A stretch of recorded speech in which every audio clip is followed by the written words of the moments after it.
ALS, Alternative Learning Systems. मेरा BA था economics में ऑनर्स,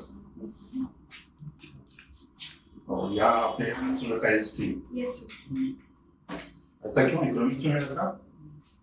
सर, इसका सबसे बड़ा कारण था कि सर परीक्षा में फिर ऑप्शनल पेपर को क्वालिफाई कर दिया गया था।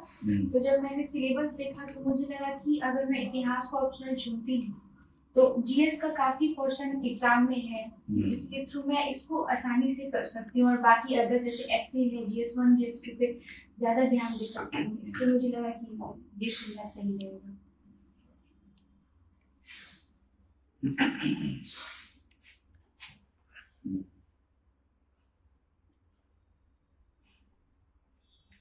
हिस्ट्री, ये बताइए, इंडियन हिस्ट्री तो पढ़ी होंगी आप, इंटरेस्ट होगा।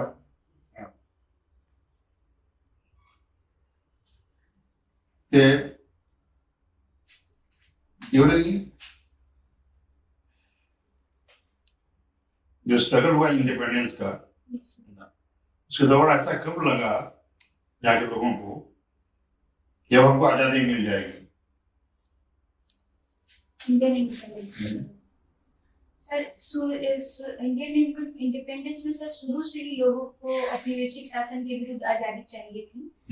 बहुत सारे विद्रोह हुए, अलग अलग सेक्शन में देख सकते हैं, जैसे किसान के अलग, जनजाति के अलग, फिर 1857। लेकिन हर बार ये देखा गया कि लोग मतलब इसमें औपनिवेशिक मानसिकता से लोग अभी तक पूरी तरह परिचित नहीं हुए थे। पर सर 1920 और उसके बाद 1942-40 तक आते आते लोगों को अब लगा कि सर आजादी मिलनी ही चाहिए हमें, मतलब ब्रिटिश के शासन के अंदर सिर्फ स्वशासन नहीं चाहिए, हमें पूरी तरह से आजादी चाहिए जिस तरह से उनकी नीति थी। नहीं, तो सवाल मेरा वो नहीं है।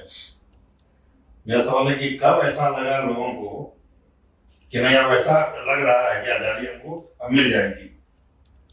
कोई ऐसा समय होगा ना सर? यस सर, मुझे लगता है भारत छोड़ो आंदोलन के समय। किस साल? 1942 में। और उसके पहले ऐसा कभी नहीं लगा? सर उससे पहले लगा सर, पर लेकिन उससे पहले एकजुटता न थी पूरे राष्ट्रीय स्तर पर। 1935 में क्या हुआ? सर 1935 में सर एक चीज याद कर पा रही हूँ, उसमें एक अधिनियम आया था, भारत शासन अधिनियम 1935। उसमें क्या हुआ? सर उसमें एक संघ का प्रावधान किया गया था, भारत संघ का, जो आज मतलब सफल तो नहीं हुआ लेकिन प्रावधान था उसमें, और प्रांतों में द्वैध शासन की बात कही गई थी।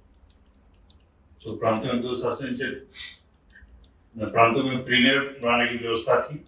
Yes sir. प्रीमियर कहाँ के लोग बनते थे? इंग्लैंड के कि इंडिया के? सर इंग्लैंड के। इंग्लैंड के बनते थे? Yes sir. प्रीमियर की बोलते हैं इंग्लिश में बोलते थे। तो हिस्ट्री पर ही है ना, द्वैध शासन को 1935 में प्रांतों में लागू किया गया या समाप्त किया गया। सॉरी सर, माफी चाहूंगी सर, 1919 में प्रांतों में लगाया गया था, 1935 में प्रांतों में समाप्त कर इसे केंद्र स्तर पर लागू किया गया था। माफी चाहूंगी सर।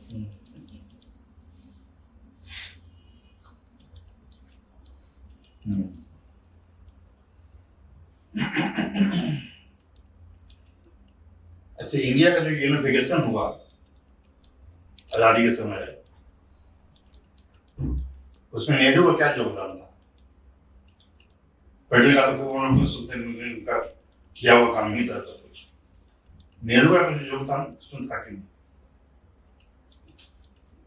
सर मैं भी याद यूनिफिकेशन ऑफ इंडिया में सर मैं क्लियर याद नहीं कर पा रही हूँ। कोई कुछ किया होगा उन्होंने, कोई ऐसा काम? सर मुझे वल्लभ भाई पटेल का याद है, नेहरू जी का मैं याद नहीं कर पा रही हूँ।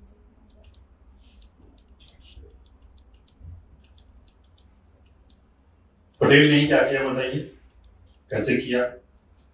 सर पूरे रियासतों का, जो भी रियासत थे उसमें उनका एकीकरण किया, और जो 3 रियासत उस समय नहीं आ गए थे संघ में, वहाँ पे कूटनीतिक सहारे के तहत, जैसे सर हैदराबाद में ऑपरेशन पोलो के तहत उसको शामिल किया, जम्मू कश्मीर में भी विलय पत्र के द्वारा उसे शामिल किया गया और जूनागढ़ को भी शामिल किया गया। कितने रियासत बिना किसी ज्यादा मेहनत के आ गए थे अपनी सुरक्षा से? सर 3 रियासत को छोड़ के बाकी सभी आ गए थे। जो नंबर याद है सर 559। तो 3 में कौन कौन हुए जो नहीं आ रहे थे? हैदराबाद, जम्मू कश्मीर और जूनागढ़। हैदराबाद में क्या किया गया? ऑपरेशन पोलो के तहत सैन्य कार्रवाई के तहत उसे विलय किया गया।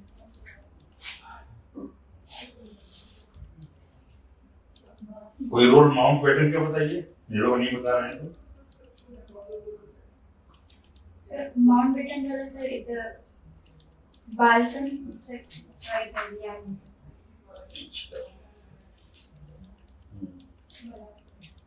इकोनॉमिक्स बड़ी होगी ना।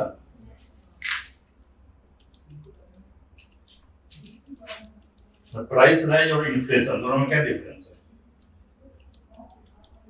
प्राइस राइज राइज और इन्फ्लेशन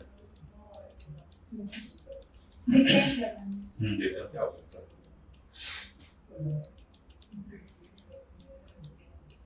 सर कीमत में वृद्धि होती है तो सर कीमत में वृद्धि के और भी कारण हो सकते हैं। मुद्रास्फीति में सर जो होता है जो मुद्रा की जो क्रय क्षमता है उसमें कमी आ जाती है, जिस कारण वस्तुएं महंगी हो जाती हैं।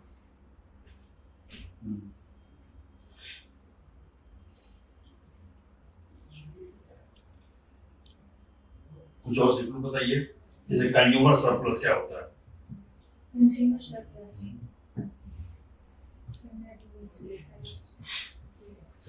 पढ़ना चाहिए ना।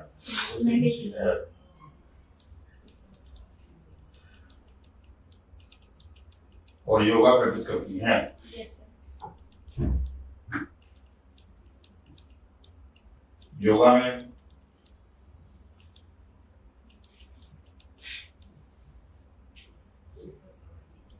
कोई कुछ खास आसन बताइए। सर मैं तो नियमित रूप से सर सूर्य नमस्कार ज्यादा करती हूँ। इसके साथ ही सर कुछ 5-6 आसन है जिसे मैं प्रतिदिन करती हूँ।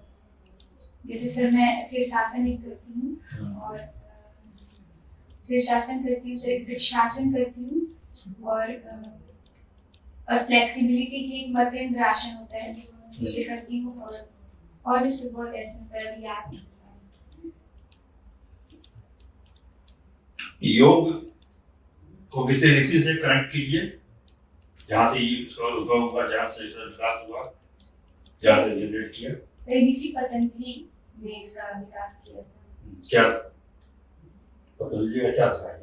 सर जो योग है वो हमारे भारतीय समाज में शुरुआत से चला आ रहा था।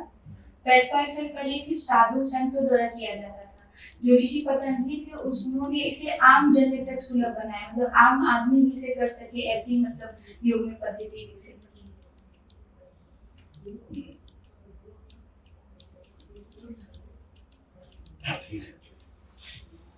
और फिर आप संस्कृति गुप्ता और आपने हिस्ट्री पढ़ा है, तो संस्कृति का क्या मतलब होता है? What is culture? सर संस्कृति किसी समाज के रहन सहन की पद्धति होती है, जैसे उनका क्या पहनावा है, ओढ़ावा, खान पान, ये सभी इनकी संस्कृति को इंगित करते हैं। और सभ्यता क्या? सर सभ्यता की बात हिस्ट्री पढ़े हो, हड़प्पा सभ्यता पढ़े? ऐसे पढ़ा है पर रिसर्च नहीं करी। सोचिए, सभ्यता और संस्कृति में क्या अंतर है? सर मुझे जहाँ तक लगता है सर संस्कृति एक क्षेत्र विशेष की होती है, पर जो सभ्यता का दायरा काफी विस्तृत होता है। अच्छा, संस्कृति क्षेत्र विशेष की और सभ्यता का दायरा विकसित होता है। नहीं, अगर अब रिफ्लेक्ट करो ना, अगर मैं बोलूं कि civilisation is a state of culture, ठीक है, किस लेवल पे जाकर के वो सिविलाइजेशन में टर्न कर जाएगा वो कल्चर। सर जब वो काफी कई वर्षों से चले आ रहे हैं तो उसमें क्या होता है? तो ऐसे मुझे देखना होगा इसे। ठीक है, चलिए। अच्छा ये बताइए, आपने हिस्ट्री जो है इकोनॉमिक्स में ग्रेजुएशन करने के बाद हिस्ट्री लिया, क्या इकोनॉमिक्स में आपकी रुचि कम थी? नो सर, ऐसी कोई बात नहीं है। पर बात ये थी कि मैं एक ऐसा सब्जेक्ट चुनना चाहती थी जिसका पोर्शन काफी हद तक मेरे GS1 GS2 और यहाँ तक कि प्रीलिम्स से भी मैच करता हो। तो मुझे हिस्ट्री में ज्यादा रुचि था, इस कारण से मैंने लिया। ओके। भारत के स्वतंत्रता संग्राम में बहुत सारे महिला नेत्रियों का बड़ा योगदान रहा है। आप किसके योगदान को ज्यादा बेहतर और प्रभावशाली मानती? सर जितनी भी महिलाओं ने योगदान दिया अपने स्तर से, सबने जो दिया बहुत महत्वपूर्ण रहा। पर सर मुझे लगता है मैं झांसी की रानी जो थी लक्ष्मीबाई, उनके योगदान के लिए सर मैं। ठीक है, उनके योगदान को संक्षिप्त 2-3 शब्दों में कहिए। और दूसरा मेरे को ये बताइए कि रानी झांसी के व्यक्तित्व में के कुछ आयाम क्या आपके व्यक्तित्व में हैं और कौन से आयाम को आप अपने व्यक्तित्व में लाना चाहेंगे जो नहीं है आपके व्यक्तित्व में? सर सबसे पहले उनके योगदान की बात करेंगे सर, तो उन्होंने सर उस समय जो अंग्रेजों की हड़प नीति थी जिसके तहत वे जो गोद लेने के अधिकार को मान्यता नहीं देते थे और उस क्षेत्र को कब्जे में कर लेते थे, तो इसके विरुद्ध मतलब झांसी की रानी ने इसके विरुद्ध में अंग्रेजों से काफी लड़ाई की, काफी मतलब महत्वपूर्ण उन्होंने अंग्रेजों को चुनौती दी थी उस समय। ठीक है, इस नीति के विरोध का नेतृत्व किया था एक तरह से। ठीक है, और अभी इतना ही लगता है। ओके, ठीक है। पर्सनैलिटी ट्रेट, व्यक्तित्व का जो आयाम आपके अंदर है या जो नहीं है जिसको आप लाना चाहेंगे? सर एक उनके व्यक्तित्व का ये कह सकते हैं कि वो काफी दृढ़ निश्चयी थी, मतलब अपने क्षेत्र को लेके काफी मतलब क्या कहते हैं कि अगर वो उनमें ये नहीं होता कि मेरा राज्य जा रहा है तो उसे जाने देते हैं, लेकिन उन्होंने इसके विरुद्ध लड़ाई लड़ी, अपने अंतिम सांस तक अपने क्षेत्र को बचाने की पूरी कोशिश की। तो मुझे लगता है कि जो दृढ़ निश्चयता है उनके अंदर, मेरे अंदर में जुझारूपन जी सर वो आपके अंदर भी है। ओके, और एक चीज जो नहीं है आपके अंदर जो आप उनके व्यक्तित्व से अपने व्यक्तित्व में लाना चाहेंगे?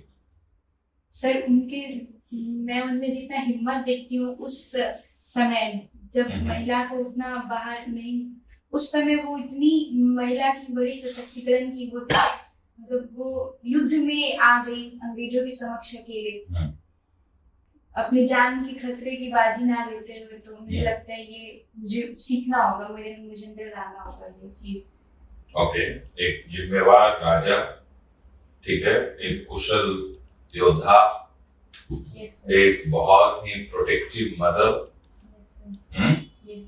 ओके, बहुत ही welfare oriented ruler, okay. Yoga practice करती हैं। आज हमारे देश में we have seen commercialisation of yoga. Popular तो हुआ है लेकिन कमर्शियलाइजेशन, क्या आप इससे अग्री करती हैं?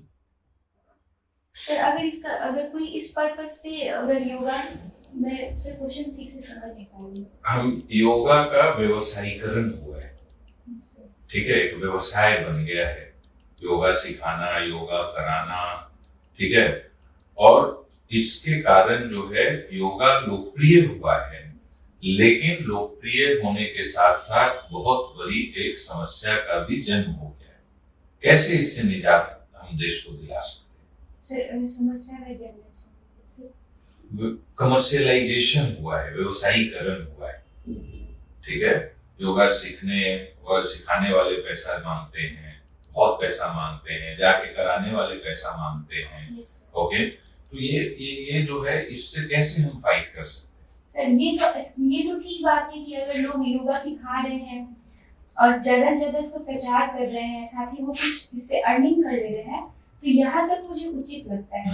पर सर अगर इसी के आड़ में अगर कोई व्यक्ति ज्यादा मतलब किसी से पी लेता है या फिर सर ऐसा कुछ होता है सर, तो मुझे लगता है कि इसके लिए एक रेगुलेशन होना चाहिए सर, कि कोई ऐसा हो रहा है, आपको लगता है कि ऐसा हो रहा है?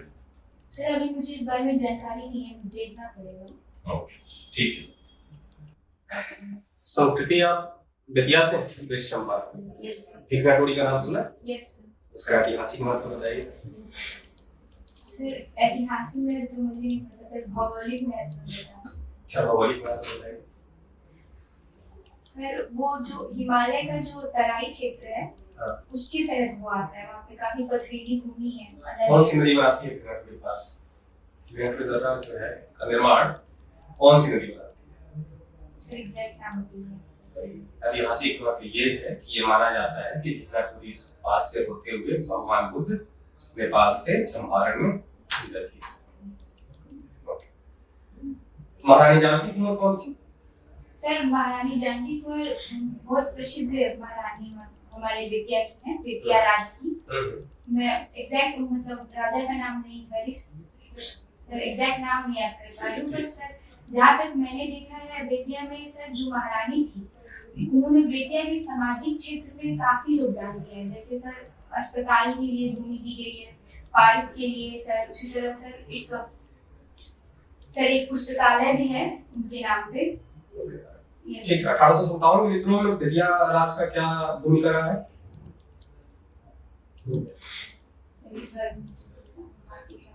वहाँ इसकी लोकल हैं तो इसको जानना चाहिए। मिथिरवा आश्रम है ना वहाँ पे? यस किसने बनाया था? सर विद्यानंद सर, शायद पूर्वी चंपारण। पूर्वी चंपारण में? अच्छा ओके। गांधी जी ने सत्याग्रह शुरू किया था किसी के बुलाने पर? किसके? सर राजकुमार। कहाँ के थे? सर ये पश्चिम चंपारण के। कोई पश्चिम चंपारण कोई स्पेसिफिक? ये सर नाम तो पढ़ा है सर, अभी याद नहीं। बहुत ऐसे जगह से जहाँ से सबसे ज्यादा लोग क्वेश्चंस राइज हो सकते हैं, है ना? सर चंपारण चंपारण, अच्छा चंपारण का नाम चंपारण क्यों? चंपारण अभी चर्चा में रिसेंटली क्यों आया? क्यों आया? हाँ, ये कर सकती हैं हाल फिलहाल में चर्चा में कुछ आए कोई खास कारण? सर एक तो न्यूज मैंने चंपारण के बारे में भी पढ़ा था कि वहाँ पे एक स्पेशल इकोनॉमिक जोन बनाया जाएगा चंपारण के कुमारबाग में। अभी चंपारण मटर की बहुत चर्चा है। यस चर्चा नहीं है? यस सर, वो तो रहता है। पूरे देश में चर्चा है चंपारण मटर। कुछ और कारण चंपारण मटन से रिलेटेड? चंपारण मटन से रिलेटेड कोई और जानकारी जानना चाहिए, आपको जरूर जानना चाहिए। एक फिल्म बनी है इस पर है, यस सर, बिहार के लोगों के द्वारा, जो ऑस्कर तक में नॉमिनेट किया गया था इसको हाल में, है ना? अच्छा, वहां से है ना? बतख मियाँ का नाम सुना होगा, 2011 में पूछ चुका है। यस बता सकते हैं बतख मियाँ किसके सर्वेंट है? फैक्चुअल डेटा, ये फैक्चुअल क्वेश्चन एग्जाम में पूछे जाते हैं।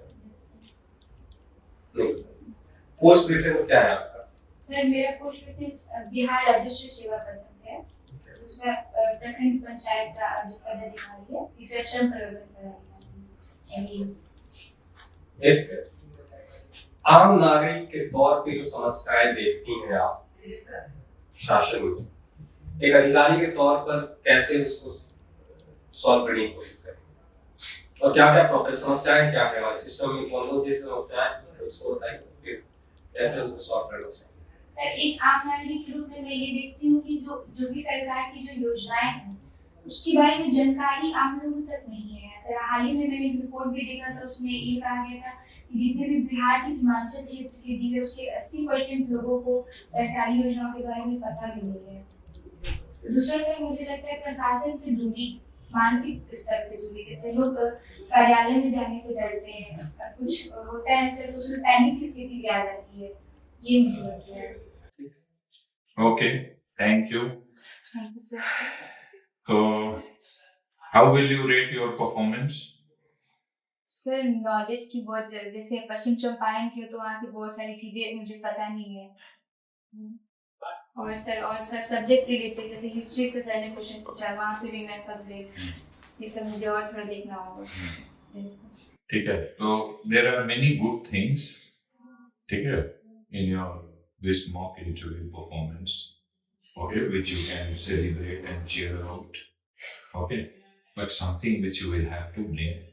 तो एक तो आपने बोला कि फैक्चुअल इंफॉर्मेशन थोड़ा और अगर रेंज कर दिया, स्ट्रेच कर दिया, ठीक है, तो आप और डायनेमिक, आप बहुत डायनेमिक दिख रहे हो, ठीक है, तो डायनेमिज्म ऑफ न्यूअर लेवल आ जाता है जब आप फैक्चुअल क्वेश्चंस को भी आंसर करते हो। लेकिन अगर फैक्चुअल क्वेश्चन को आंसर नहीं करते हो तो वो कारण नहीं बनता है मार्क्स काटने का, समझ गए?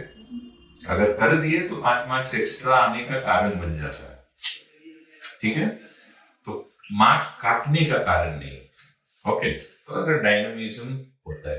तो जो भी आपका बचा हुआ समय है उसमें आप जो है अपने को प्रिपेयर कर लो हिस्ट्री एंड इकोनॉमिक्स में, ठीक है, विशेष तौर पर ओपिनियन बेस्ड, वहां पर अगर आप शेकी हो, ठीक है, तब प्रॉब्लम, ठीक है, तो आप चाह रहे हो जहां पर आपके पास बहुत इंफॉर्मेशन नहीं है वहां पर अपने आर्टिकुलेशन से बच निकलना चाह रहे हो, वो संभव नहीं होगा, ठीक है, आर्टिकुलेट होना है।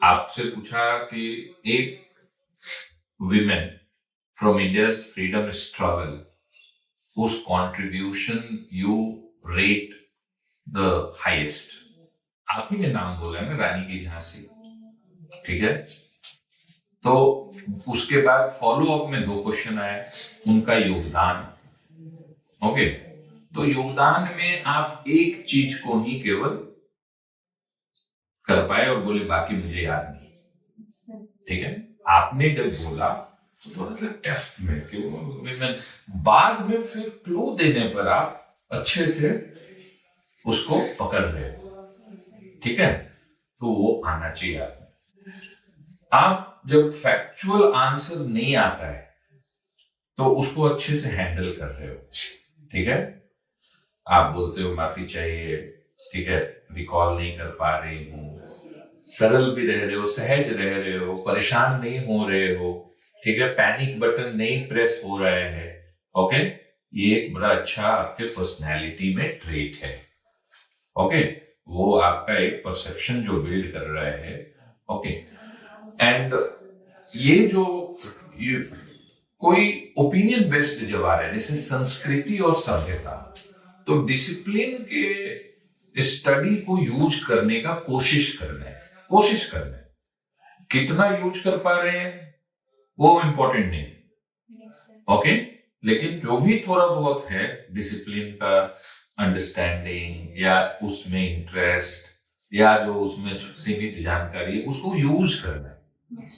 तो संस्कृति तो बताया अच्छे से आपने, सभ्यता में आपके में विड्रॉल टेंडेंसी था, ठीक है, तो आप चाहते हो कि थ्योरेटिकली जो चीज पढ़े हो वो अगर रिकॉल करेंगे तब हम आंसर करेंगे, ओके, आपने सभ्यता का डेफिनेशन नहीं पढ़ा, संस्कृति का आपने डेफिनेशन पढ़ा है, पढ़ा है मैंने, पर पता नहीं मुझे याद ही नहीं कोई आता है, मान लो नहीं भी याद आया ना, क्योंकि आप फैक्चुअली आंसर करने का कोशिश कर रहे हो, मत करो, ठीक है, कन्वर्सेशन के रूप में लो, ओके, बोलो कि सर पता है सभ्यता तो मैं इसकी क्या परिभाषा है वो नहीं रिकॉल कर पा रही हूँ, लेकिन मुझे लग रहा है कि सभ्यता जो है ये है, जो भी उस समय आपका उस समय का जो कंसेप्ट, एक अवधारणा जो उस समय आपका मन में कुछ आ रहा है उसको स्ट्रक्चर करके प्रेजेंट करो।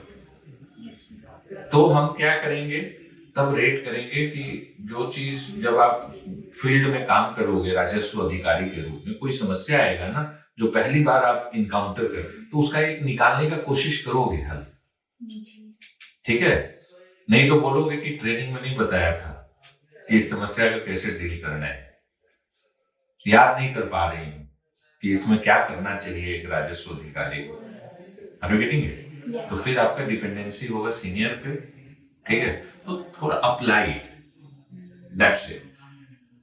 योर ह्यूमिलिटी, योर रिस्पॉन्सिवनेस, ये आपका स्ट्रेंथ है। आर्टिकुलेशन स्ट्रेंथ है। नॉन वर्बल कम्युनिकेशन यूनिक है, वेरी गुड।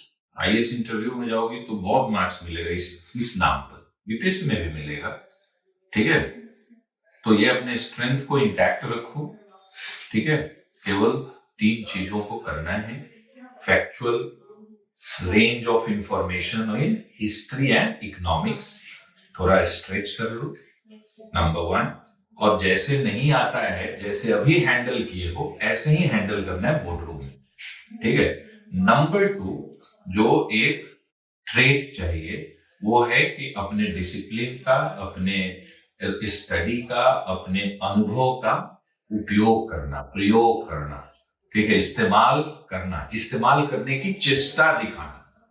करो चाहे नहीं करो, लेकिन थोड़ा सा आपके अंदर वो बेंड है माइंड का, टू यूटिलाइज। ये अगर कर लिए तो आपको बहुत मार्क्स मिलेगा, ठीक है। All the best. Thank you sir.